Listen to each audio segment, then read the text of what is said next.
Í síðustu viku kynnti félagsmálaráðherra aðgerðir til þess að lækka greiðslubyrði húsnæðis- og bílalána.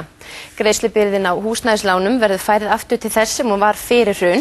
Lengt verður í lánunum 3 ár og þá verða eftirstöðvar felldar niður ef einhverjar verða. Afborganir miða síðan við launavísitölu en ekkert verður hins vegar fellt niður af eftirstöðum bílalána. Þessar aðgerðir hafa verið gagnrýndar fyrir að ganga ekki nógu langt og ekki sé í rauninni leiðrétt vegna þess forsendubrests sem varð í hruninu. Þeir Björn Þorri Viktorsson, lögmaður og Magnús Orri Schram, alþingismaður, eru sestir hjá Sigmari. Velkomnir. Takk. Það er svo sem búið að ræða margt í pólitíkinu og margt í pólitíkinu hefur kannski skikkt pínlítið á þessar tillögur hans Árna Páls sem voru kynntar í Kastljósinu í síðustu viku og rætt hefur verið í samfélaginu síðan þá. En það hefur komið fram svolítið gagnrýni og þú ert gagnrýnin á þetta til að mynda vegna þess að það vanti leiðréttingu á því sem að þið kallið, vegna þess forsendubrests sem að þið kallið. Já, það er alveg rétt. Þarna er raunverulega verið að stinga svona enn einni dúsu að okkar áliti sem að höfum verið að stúdera þetta margra upp í fólk með fyrirheitum það að það sé verið að leiðrétta og Magnús Orri skrifaði nú ágæta grein hér í Mokkan, hvað fyrir 2 dögum ef maður rétt, þar sem að fyrirsögnin var sko leiðrétting á skuldastöðu heimila. Það var fyrirsögn greinarinnar. Það er alls ekki verið að leiðrétta skuldastöðu heimila með þessum aðgerðum. Það er einmitt lykilatriði. Þannig að það er svona verið að blekkja og slá ryki í augun á fólki.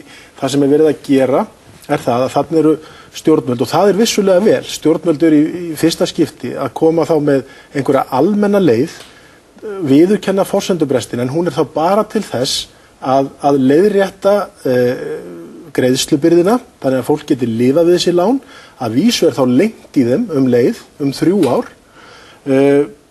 Það er möguleiki, það er allavega látið í veðri vaka, það muni verða hugsanlega þá afskrifað í lok lánstíma sem er þá jafnvel eftir 30-40 ár hérðan í frá, eftirstöðar á húsnæðislánum, en hins vegar ekki af bílalánum eins og kom fram hérna í innganginum áðan.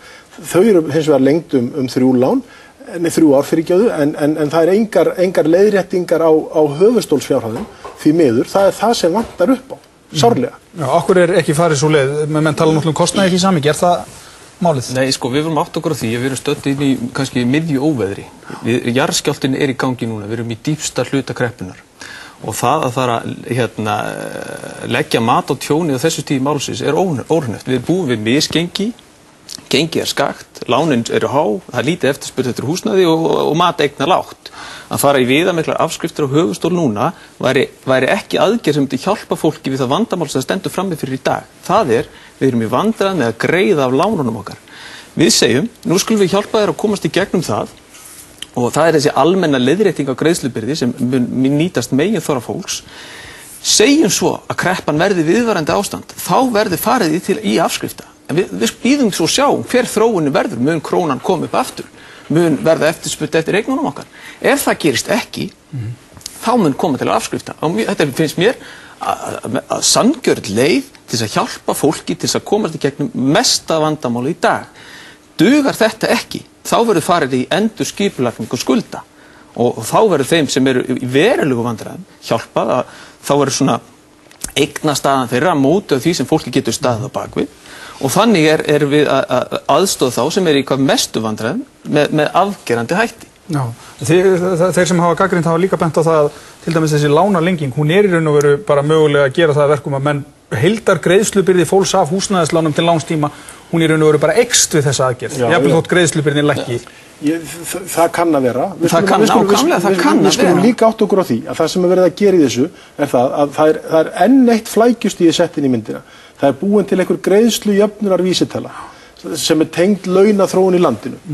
Og ég sé ekki annað en að stjórnvöld séu í enn eitt skiptið af þjóngundir hagsmuni fjármagnseigenda í landinu með því að eyrnamerkja nú allar launahækkanir sem fólk á hugsanlega vona á næstu áratugina beint í vasa fjármagnseigenda. Og við skulum átt okkur á því hérna líka, Magnús, að þú sagðir að við erum í dýpsta hluta kreppuna núna. Það er rangt hjá þér.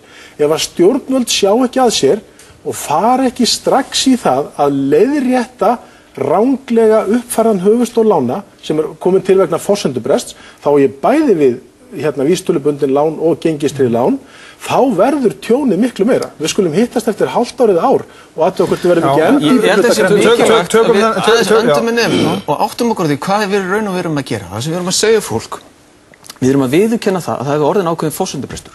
Hrunið átti sér stað og við skulum segja að þú átt að borga það sama varst að borga fyrir hrun. Ok, tökum svo og það sem við gerum er að við miðum þá þróunina afborguninni frá því sem var fyrir hrun við greiðslujöfnun og vísitölu. Það er að segja atvinnustig í landinu og launaþróun í landinu. Það er að segja við erum að taka þá verðtrygginguna úr sambandi, þannig ef gengi breytist, ef verðbólga fyrir aftur af stað, þá breytist ekki það sem þú ert að borga lánu, heldur hitt atvinnustig í landinu og launaþróun. Það er að segja ef við fáum meira borgað, þá getum við borgað meira. En gerist þá ekki það sem hann er að tala um, að allar launahækkanir í framtíðinni, allur okkar kaupmáttur, hann í raun og veru verður að engu vegna þess að það fer alltaf beint í afborganir á lánin? Nei, já sko, þróun, já það, sko, ég tel það sé betra að við bindum greiðslubyrðin okkar, það er að segja það sem við getum borgað, við það sem við fáum í kaup, frekar en breytingar á olíuverði út í heimi, sem hefur áhrif á verðtrygginguna.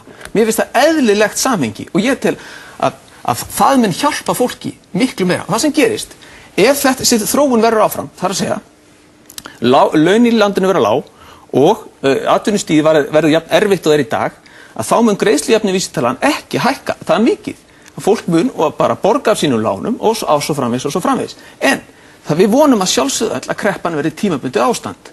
Ok, ef hún verður það ekki, þá kemur til afskrifta. Ef þetta lagast upp aftur, lánið styttist, óhagstæðu erlendu lánin munu breytast aftur, krónan munu styrkjast, það verður aftur eftirspurn eftir eignum og fasteignasalar geta að fara að selja eignir hér aftur, þá mun þetta misgengi lagast og fólk getur haldið áfram að borga. Það er með öðrum orðum verið að reyna. Maður leiðrétta á sanngjarnan hátt fyrir alla. Þeir sem geta, ef við getum ekki hjálpa fólki með þessum hætti, þá munum við fara í endurskipulagningu skulda eða greiðsluaðlögun sem er flókin fyrirbæri og ég hef gaman að þetta skýra út fyrir ykkur, en ég skora á fólk að mæta þessum tillögum með opnum huga vegna þess að þetta er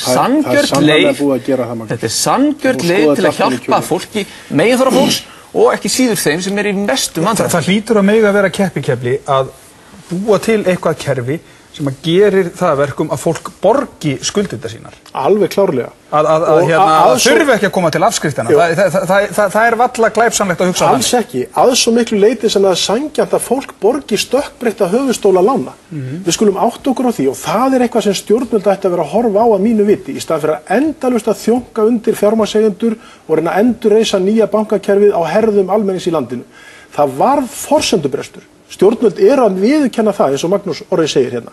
Það varð forsendubrestur, þessi lán voru tekin í góðri trú í 2,5% af verðbólgumarkmiði. Vikmörkin voru 4%. Við skulum alveg átta okkur á því að kjarasamningar í landinu voru lausir ef að verðbólga færi umfram 4%.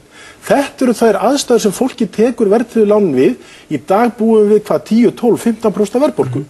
Gengistrygðu alveg sér kapítuli og það sko algjör forsendubrestur. Við skulum láta dómstólana skera úr það. Það er algjör forsendubrestur. Við skulum láta dómstólana skera úr það. Við skulum aðeins að því að Magnús slóði fram hérna áðan og það er enn ein mantran og blekkingin. Hann sagði hér áðan, það er raunverulega verið að taka vísitölun úr sambandi. Þetta er þetta er alveg fráleitt. Það er raunverulega verið að búa til aðra vísitölu. Og það er furðulegt að forsætisráðherra sem er búin að skrifa hér greinar slag í slag síðan 1996 verðbólgukúfurinn færist aftast í verðtryggðu lánunum. Hann færist aftast, verður mögulega afskrifaður. Jú, er það ekki það sem að gerist? Verðbólgukúfurinn færist nefnilega ekki aftast síðan.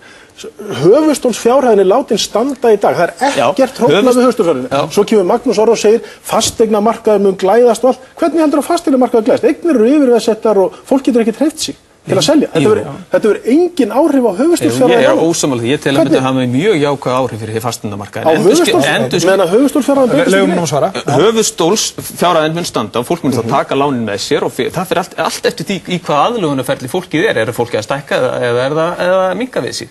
Það er engar áhyggjur af þeirri þróun sem þetta mun hjálpa fasteignamarkaðnum að endurskipuleggja skuldir, hjálpa fólki að standa í skilum við sér lán, hvort sem það tekur lánin með sér eða lætur þau vera á húsnæðinu, þá er það upplýst að þetta er greiðslujöfnunar lán. Hafið þið velt fyrir einhverjum hugmyndum það með hvað hætti það getur verið? Er ekki bara við bankarna að semja það? Þetta er í huga bankar muni fara að leyfa fólki að flytja lán sem yfir þessett lán yfir á eignir eins og ekkert sé. Hér hefur farið í gegnum samræmda vinnureglur með bankastofnunum til þess að hjálpa fólki að standa í skilum við sér lán sem aðalatriðið í málinu. Að hjálpa fólki að standa skil svo að við munum ekki fá heimilin, munum flosna upp með tilheyrandi kostnaði. En af hverju það aðalatriðið, Magnús, þegar búið að leiðrétta eignastöðu fjármagnseigenda í landinu að þá að horfa grímulaust upp á það að eignir þeirra sem hafa kosið að fjárfesta í fasteignum brenni upp og stjórnvöld láta það algjörlega átulaust. Er það réttlátt? Já, það sem við erum að horfa núna er að við erum að reyna að leiðrétta það ósamræmi sem átt sér stað við hruninu og það er að takast með þessum aðgerðum sem við erum að fara út í. Já, ég ætlaði að koma aðeins líka sérstaklega inn á bílalánin vegna þess að það gildir pínlítið annað en það. Við töluðum við hann Ingólf hjá Spara í dag og ég ætla svo sem ekki að spila það viðtal, þetta bara að segja að hann talaði að þetta væri einhvern veginn glötuð lausn, að þetta gerði ekki neitt fyrir þá sem eru með þessi bílalán, það bara lengt í lánunum og síðan þarf þú annarkvort að borga restina eða þá skila bílnum. Það sem þessi aðgerð mun hafi för með sér að greiðslubyrði af bílalánunum munu lækka 30–35%. Það sem mun gera svo er að það sem verður þá umfram verður sett á biðreikning og mun lengja í lánunu að mestalagi 3 ár. 3 ár. Það sem gerir svo er að ef það ósamræmi til staðar, ef verðmæti bílsins hærra en lánið, þá getur þú tekið bílinn og borgað upp lánið. Ef það öfugt, það er að segja að bíllinn lægri en það sem eftirstendur á lánið, þá getur þú skila bílnum.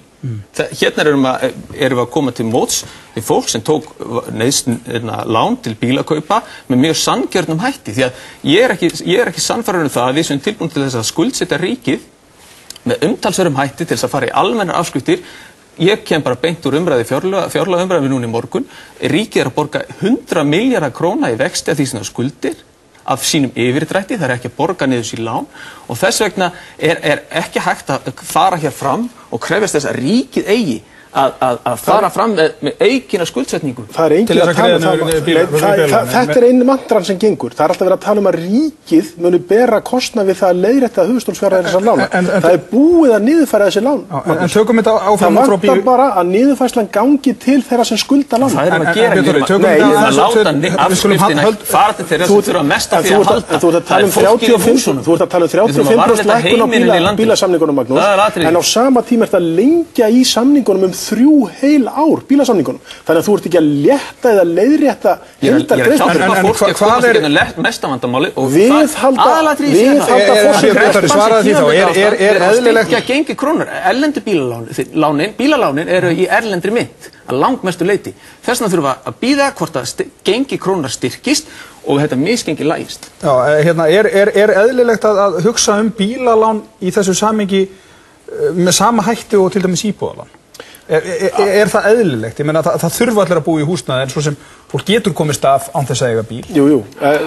Og það má alveg færa rök fyrir því að fólk hafi kannski frekar bruðlað í bílum heldur en húsnæði. Jú, það má alveg gera það. En á hinn bóginn þá á það alveg það sama við þarna. Það verður ákveðin forsendubrestur. Það verða hamfarir á fjármálamörkuðum. Því miður af völdum lélæra bankamanna, af völdum lélæra pólitíkusa, af völdum ónýts eftirlitskerfis og svo framvegis. Þurfum ekki að ræða það hér. En spurningin bara, hvað á að gera í því? Það sem stjórnvöld að berjast við í dag, alla daga, það verið að tróða ofan í kokið á okkur því að lántakendur í landinu eigi einir að bera allan skaðan af þessu. Það er ekki rétt. Það er víst þannig og það er gert með því að lengja kannski, það verið að lengja lánasamninga til þessum bílalána helming. Og því haldið fram að það sé verið að lækka greiðslubyrði, það verið að stór auka greiðslubyrðina, þú treður þessu ofan í lántakendur með því að láta á að borða lengur. Þetta er náttúrulega valkvætt líka, svo við höldum ykkur haga, þetta er líka valkvætt, þú þarft ekki að taka þátt í þessu. Nei, sjálfsög ekki, heldur ekki í þeim breytingum sem fyrir húsnæðin í heimilinu og heimilinlandinu. Þetta er valkvætt. Hér erum við erum átt okkur á því, Íslendingar lentu í hruni. Við fengum peninga að lána í útlöndum, við fengum 6.000 milljarða að lána í útlöndum, hvert einast mannsbarn í heiminum lána okkur 1.000 krónur.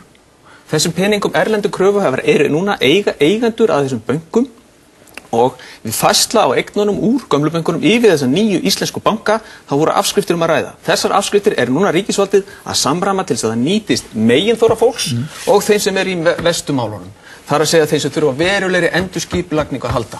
Hér erum að ræða mjög sanngjarna leið til þess að hjálpa fólki til að takast á þetta vandamál sem stendur frammi fyrir í dag. Já, örstutt vegna þess að tíminn búinn bara með langar frá örstutt frá okkur báðum. Það verið að boða það verði jafnvel gengið lengra seinna og það sé með öðrum orðum verið að fara pínlítið varlega. Ertu ekki trúaður á að það verði? Já, það það sem við höfum heyrt allar götur frá því hrunið var sumar. Það alltaf verið að boða það að það verði eitthvað gert.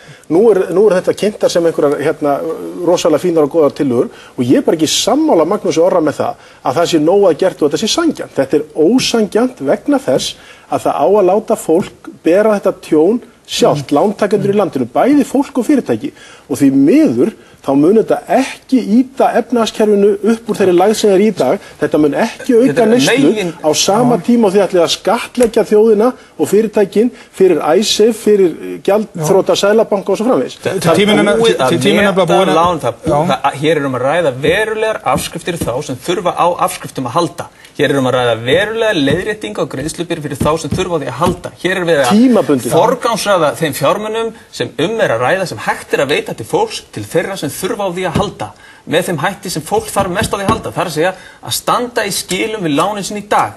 Kreppan er tímabundið ástand og það er óvarlegt af okkur að fara í verulegar afskriftir núna þegar við erum í dýpsta punkti kreppunar. Það búið að afskrifa lánin. Það væri vond pólitík og fyrir hana ætti ég ekki að standa. Nei, við skulum hérna sjá hvernig þetta fer. Þessi skuldastaða heimilina verður vafalítið rædd hér aftur í Kastljósi síðar. Takk kærlega fyrir að koma. Takk sem þess.